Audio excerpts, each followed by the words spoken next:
Olá, meus queridos. Hoje, então, a gente dá fim à nossa parte aqui de história geral, mas do Ocidente, né? Lembrar que nesse ponto a gente apenas contemplou a história do Ocidente, a gente não contemplou as diversas outras histórias, até mesmo do Ocidente a gente deixou muita coisa, né? Seja por conta, né, que a gente está respeitando aqui os vestibulares, as nossas aulas em tempos reduzidos aqui devido, né, ao ensino remoto, à pandemia e tudo mais. Então a gente viu, né, uma parte só de uma parte da história. Então, lembrar sempre que vai muito além disso, concepções e, né, outros povos, outras maneiras de pensar e tudo mais. E o que é mais interessante é que quanto mais a gente vai vendo outras visões, mais vai enriquecendo esta mais forte que temos contato. Né? Bem, então a gente vou finalizar aqui com tratando rapidamente sobre o momento da Guerra Fria, momento qual, né, veio logo após a Segunda Guerra, que a gente vai ver que vai se caracterizar pelo bipolarismo, né? Vai ser um mundo bipolar. E não terá muito uma aula sobre como sobre o mundo atual, devido que a gente acabou trabalhando geografia esse ano, e em geografia a gente trabalhou em muito. Então, né, para poupar nos tempos, um tempo que a gente já não tem direito, então, vou finalizar aqui com a Guerra Fria, mas a gente já vai ver que muito, principalmente no final da Guerra Fria, desemboca no mundo que vivemos hoje, que talvez esteja em crise. Né? A gente viu, né, a crise que se desenvolveu no nosso mundo atual, agora na pandemia, né, de um monte de coisas que a gente tinha como básico estão se revolucionando. Algumas vezes essas revoluções acontecem mais rápidas, outras não. Perfeito? Então, relembrando ali, a gente teve a Segunda Guerra Mundial, certo? Então, e ali no final da Segunda Guerra Mundial, a Europa em si, ela estava destruída, seja porque, né, a Europa foi um dos principais palcos da Segunda Guerra, né, o palco no sentido que é onde ocorreram os conflitos. Então, ali região da França, Itália, Alemanha, que vai ser a grande região industrializada, a Inglaterra também, ela vai ser muito massacrada durante a Segunda Guerra. Então, esses países vão se reconstruir durante um tempo.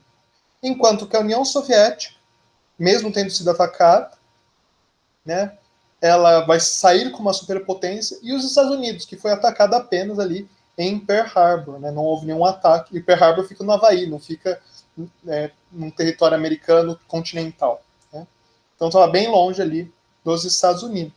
Então, essas duas superpotências, os Estados Unidos e a União Soviética, então vão começar um novo conflito, um conflito muito mais ideológico, muito não vai chegar a ser bélico, por isso Guerra Fria, né? Então aqui é um conflito não quente, ele não chega a esquentar, mas a gente vai ver que ele foi quente em muitos momentos. A gente não vai ter uma guerra direta entre os Estados Unidos e a União Soviética, mas a gente vai ter os Estados Unidos apoiando lados, a União Soviética apoiando outros lados. Então é um momento complicado. É uma guerra fria, mas nem tanto, certo? E para apimentar ainda mais essa relação, são dois regimes muito antagônicos, porque os Estados Unidos vai ser o supra-sumo do sistema capitalista, e, né, a União Soviética vai ser o supra-sumo do pensamento socialista, comunista. Então são bem antagônicos, bem diferentes o capitalismo e o socialismo. Então ainda vai ter toda essa parte ideológica. Então uma parte ideológica, econômica, de área de influência, que na verdade é realmente o que está em jogo, né? Então a influência e tudo mais. Perfeito. Então, mais uma vez, os Estados Unidos aí representando o bloco capitalista, e a União Soviética, né, o RSS, lembrar que é a União das Repúblicas Socialistas Soviéticas, no lado socialista. Né? Vai se tratar todo no pós-guerra. Há historiadores que já consideram a Guerra Fria se iniciando logo no fim, ainda na Segunda Guerra, ali os movimentos no finalzinho entre a União Soviética se voltar, querer atacar o Japão já com algumas coisas dessa Guerra Fria. Em outros momentos também a própria corrida para Berlim. Né? Então, mas isso em geral não é tão visto. O que a gente vai ter mais é a Guerra Fria começando após ali mais ou menos a década de 50. A gente vai ter ali uns 5 anos ali de respirar um ar, e ali a partir principalmente com a fundação, né, das duas Alemanhas, a Alemanha Oriental e Ocidental bem estabelecidas, que aí seria o início da Guerra Fria bem estipulada. Então a gente vai ter, né, toda a influência oriental na Europa vinda da União Soviética, então socialista e tudo mais. Lembrar que a União Soviética vai, entre aspas, salvar a Europa Oriental. Então, todos esses países que ela, mais uma vez, entre aspas, salva do julgo nazista, acabam, depois da guerra, ficando sob a influência soviética, e então se tornam países socialistas. A gente vai ter a divisão da Alemanha, né? A Alemanha, a gente vai ter a Alemanha Oriental, que vai ser socialista, e a Ocidental, que vai se manter capitalista. Vão ser duas Alemanhas distintas. Hoje a gente tem uma Alemanha só, porque hoje ocorreu um processo de reunificação. A Alemanha aqui foi dividida. A gente vai ter divisão de outras regiões, como a Coreia ali perto do Japão, né, uma ex-colônia do Japão, onde o norte vai ficar socialista e o sul vai se tornar capitalista. Aqui a gente tem uma divisão, mais ou menos, do mapa do mundo entre as associações. O que a gente vê aqui é que o mundo era dividido entre Ocidente e Oriente, onde o Ocidente era considerado capitalista e o Oriente o mundo socialista. Obviamente que não é via de regra. A gente vai ter países como Cuba, né, no Ocidente, e assim como a gente vai ter o Japão, né, no Oriente. Então não é via de regra, mas a gente tinha associação. Opa! Perfeito? Então a gente tem aqui a Alemanha, que bem dividida, né? A Alemanha ocidental capitalista e oriental socialista. A África mesmo, a gente vai ter uma certa divisão. E alguns países não alinhados, que vai ser um movimento, né, que vão tentar não se alinhar a nenhum dos dois blocos, mas vai ser um movimento muito difícil, ainda mais vindo de países não ricos, né, porque em geral os países ricos eram países alinhados, sim. Perfeito? Bem, e a gente vai ver que muito do que os Estados Unidos fazia, a União Soviética fazia, e o que a União Soviética fazia, os Estados Unidos fazia. Então era bem, né, tal e qual. Por exemplo, a gente vai ter as agências de inteligência. A espionagem e tudo mais vai ter muita força.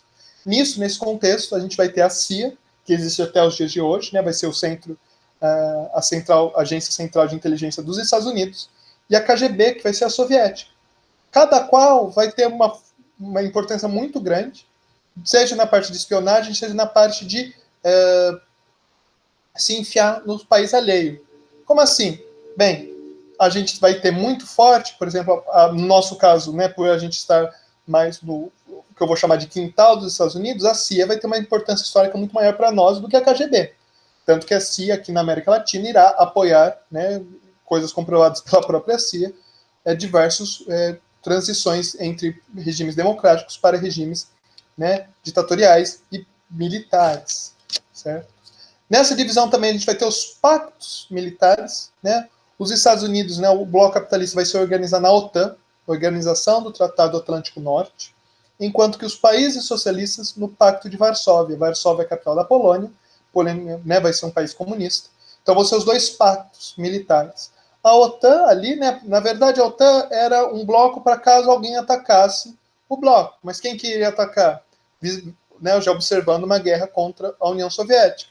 E a mesma coisa o Pacto de Varsóvia, uma união militar sem, né, contra um inimigo que ninguém sabe quem é, mas na verdade era visando, né, se defender dos Estados Unidos. E eu comentei, né, que a Guerra Fria ela foi fria entre os Estados Unidos e a União Soviética, mas houve, né, diversos conflitos quentes. A gente vai ter a Revolução Chinesa, né, então vai ser um processo muito pesado, muito forte, muito sangrento, que vem depois, principalmente com mais força ainda. Ele já acontecia antes da Segunda Guerra, mas ele vem com mais força.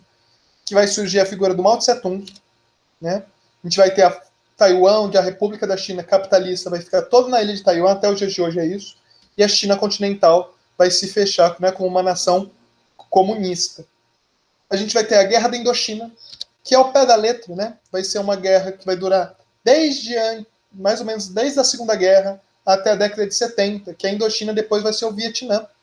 A gente vai ter, então, vários processos, várias etapas, obviamente, né, do Vietnã em conflito. Então, a gente vai ter depois a divisão do Vietnã, e do mesmo modo, o Norte com uma área de influência socialista e o Vietnã do Sul com uma área de influência capitalista, certo? Então, aqui, ó, por exemplo, a gente tem, né, o Marechal Stalin e o Mao Tse-tung, né, a esquerda a União Soviética e a direita a China, né, dois grandes países. Depois, né, a China e a União Soviética irão ter visões diferentes das coisas e vão se separar. Né, separar no sentido de que não vão ser tão amigas assim. Né? Então a gente vai ter alguns poucos países que não vão ser bem alinhados com a União Soviética, como a China e a Iugoslávia, mas não cabe, infelizmente, a gente discutir muito sobre isso. A China, né, vai ter não só ser um socialismo diferente, como vai ser um dos poucos países que vão sobreviver a queda da União Soviética, né? Eles vão continuar sendo comunistas mesmo com a União Soviética deixando de existir. Bem, a gente vai ter na década de 50 a Guerra da Coreia, que vai ser o norte contra o sul, né? O norte vai invadir o sul tentando unificar o território, né? E o sul será apoiado pela ONU, mas majoritariamente pelos próprios Estados Unidos, enquanto que o norte vai receber apoio da recém-fundada República Popular da China, né? Já a China comunista, e da União Soviética. Então, olhem só, né? A Coreia do Norte, são as Coreias que estão em guerra, mas cada Coreia vai receber apoio, né, das principais superpotências. Então, tá tal e qual. Né? Vamos ter na década de 60 a Revolução Cubana, onde num primeiro momento, né, principalmente nas figuras, né, do Fidel Castro e do Che Guevara, ela não vai ser uma revolução socialista, mas depois ela vai tomar totalmente, né, o comunismo e vai ganhar o apoio da União Soviética, que inclusive depois vai ter a crise dos mísseis, com o presidente, né, Kennedy. Né? O que vai acontecer vai ser que Cuba fica pertinho ali do estado da Flórida, nos Estados Unidos. Então, mas é bem o que a gente chamou anteriormente de quintal dos Estados Unidos. Então era um país comunista no quintal dos Estados Unidos. Os Estados Unidos vai ficar com muito medo.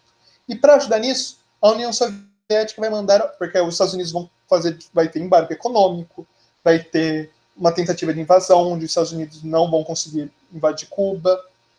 E então a União Soviética vai mandar mísseis nucleares para Cuba. E os Estados Unidos ficam morrendo de medo e ameaçam declarar guerra à União Soviética se a União Soviética fizer isso.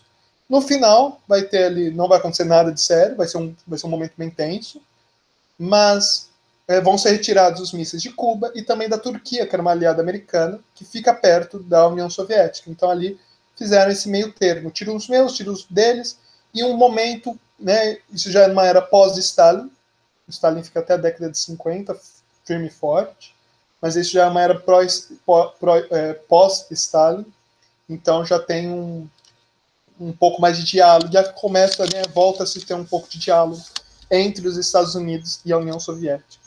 Então aqui, por exemplo, né, a divisão das Coreias, né, então em vermelho a Coreia do Norte, que até hoje é comunista, e em verde a Coreia do Sul, que até hoje, né, é capitalista.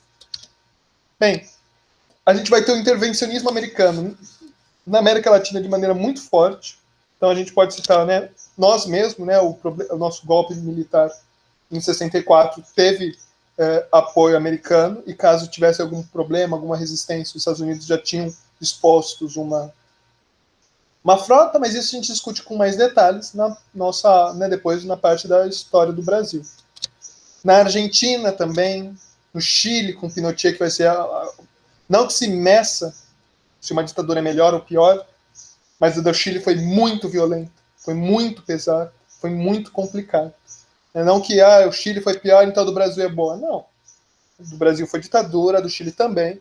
Só que o Chile foi muito mais pesado do que aqui. Mas isso não estou abrandando a nossa ditadura. Foi dura. O Uruguai também, né, que a gente tem, né, por exemplo, depois saindo a figura do Pepe Mujica, né, que vai ser presidente do Uruguai, que foi preso, né, político durante muito tempo. Nicarágua, o Panamá, né, e muitos outros. Né, em dado momento, quase toda a América do Sul estava sob um regime ditatorial. E uma outra cara, além desses conflitos quentes, né, eu falei aqui dos intervencionismos americanos, mas a gente vai ter também os intervencionismos soviéticos na Europa Oriental, né, ali em alguns países ali periféricos. Né, mas isso está mais longe de nós, por isso que eu falo da América, e os Estados Unidos também não só na América, né, Latina. Vai ter intervencionismo na África, na Ásia, certo? Então a gente vai ter essa caracterização na Guerra Fria, e uma outra muito forte é a corrida espacial. Corrida espacial, então, vai ser uma disputa científica entre os Estados Unidos e a União Soviética.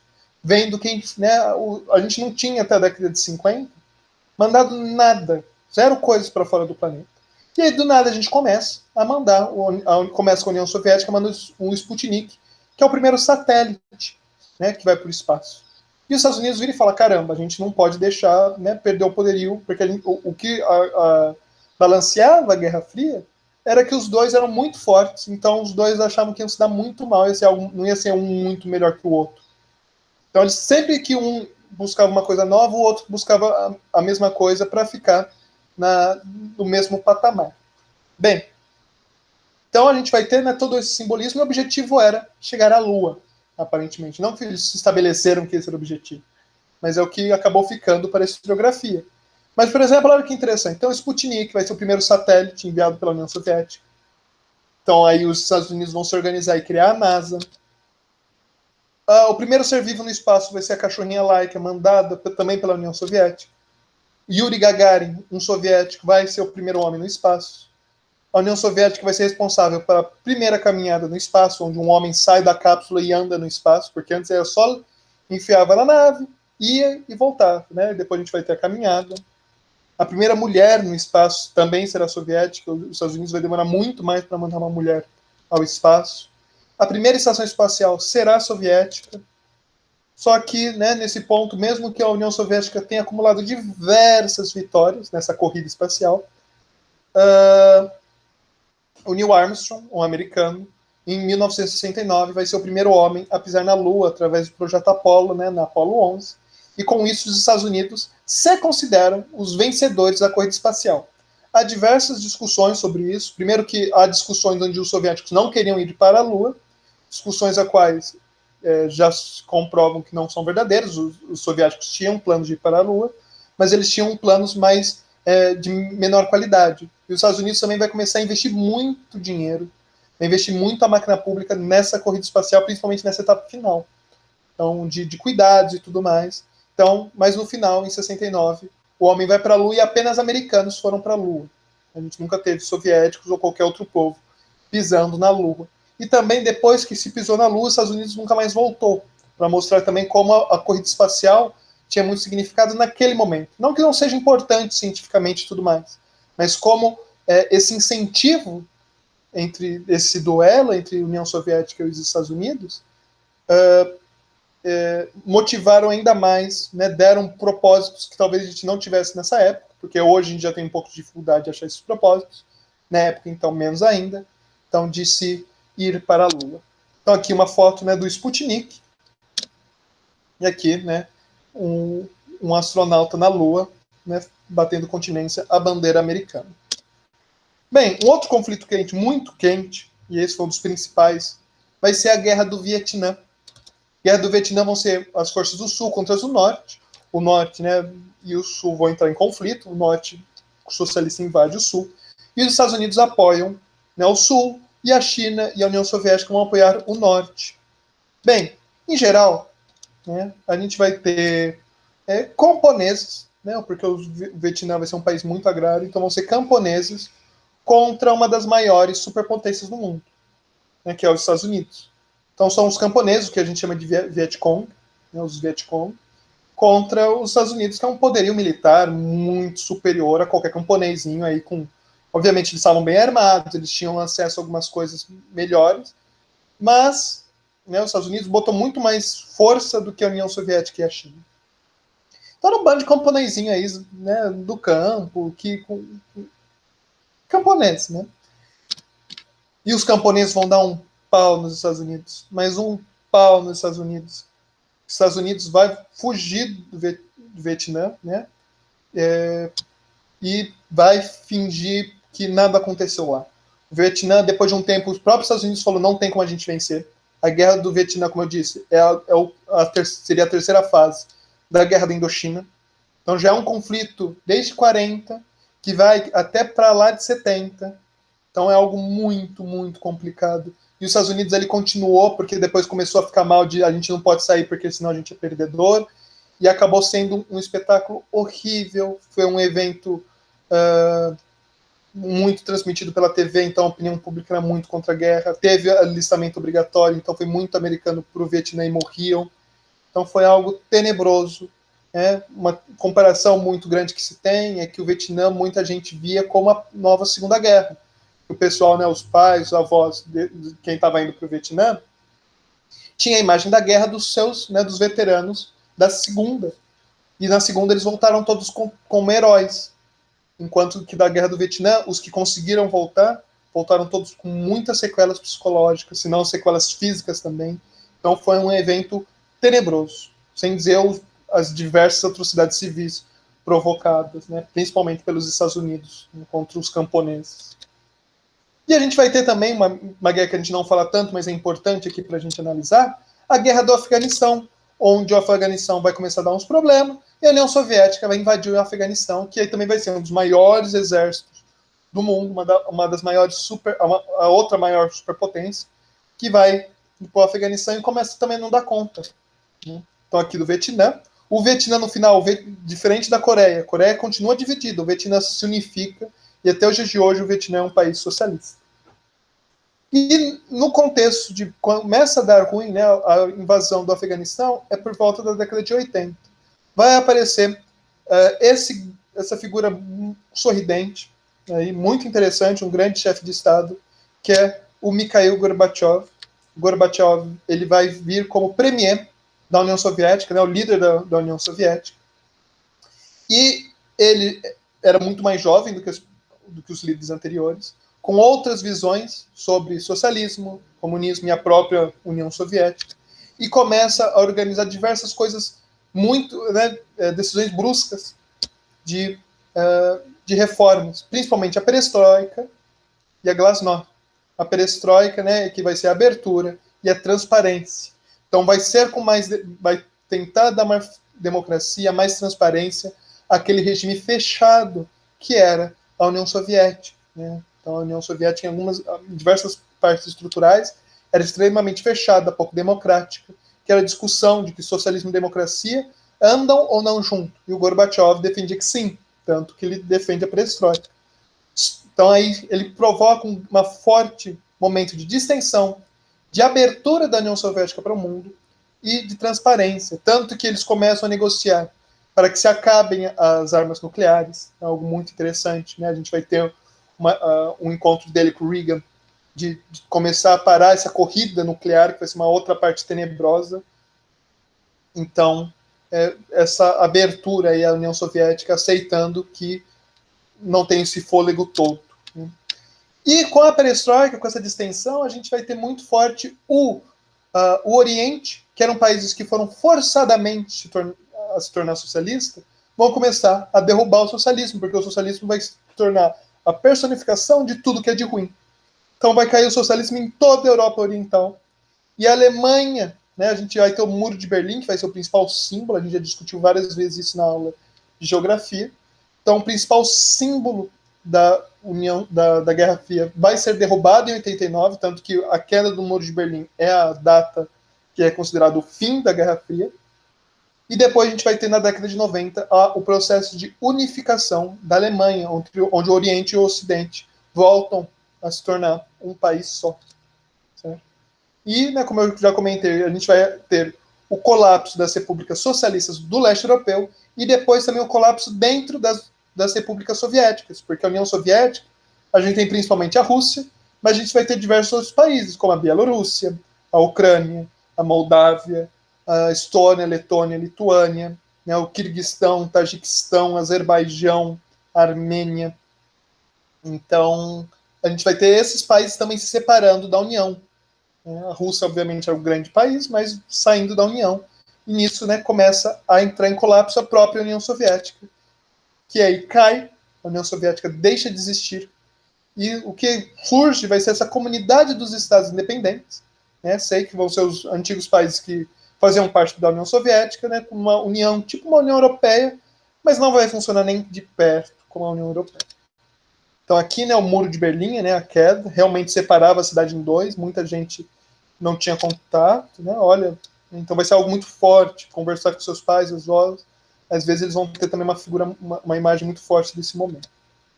Então, né, a gente tinha esse período de distensão entre Ocidente e Oriente. Então, quando cai a União Soviética, cai tudo, a gente se vê num momento muito forte de reabertura, né? Então, a gente vai ter tudo isso de querer integração. Então, a gente vai ter a União Europeia, a gente vai ter o NAFTA dos Estados Unidos, México e Canadá. Aqui a gente vai ter o Mercosul, tudo nessa esteira de vamos se unir, vamos fazer que as fronteiras percam força, né? Que a gente una, que a gente integre, seja toda essa sensação, o que vai ser muito ajudado devido às tecnologias, que vai possibilitar uma grande globalização, onde, né, é o que a gente vive hoje, onde a gente quase não tem fronteira, a gente tem contato, as notícias que acontecem lá longe, a gente tem contato com os costumes, a gente não tem mais o que será. Tem pouquíssimos países que a gente fala o que será que acontece lá longe, né? E, né, com a queda da União Soviética, mesmo que existam ainda países comunistas, disse que o capitalismo foi o grande vencedor, que é realmente o sistema vigente, né? A China tem um sistema capitalista em diversos aspectos, né? Então, com isso, a gente finaliza uma visão geral da nossa história ocidental, né? Eu agradeço a todos que fizeram parte dessa jornada, né, todo esse tempo, ainda mais nesse momento em que nos encontramos, de pandemia, isolamento social. Eu espero que tenha sido proveitoso para vocês, como foi proveitoso para mim, e agradeço mais uma vez a todos vocês. Perfeito? Então, muito obrigado e um grande abraço a todos.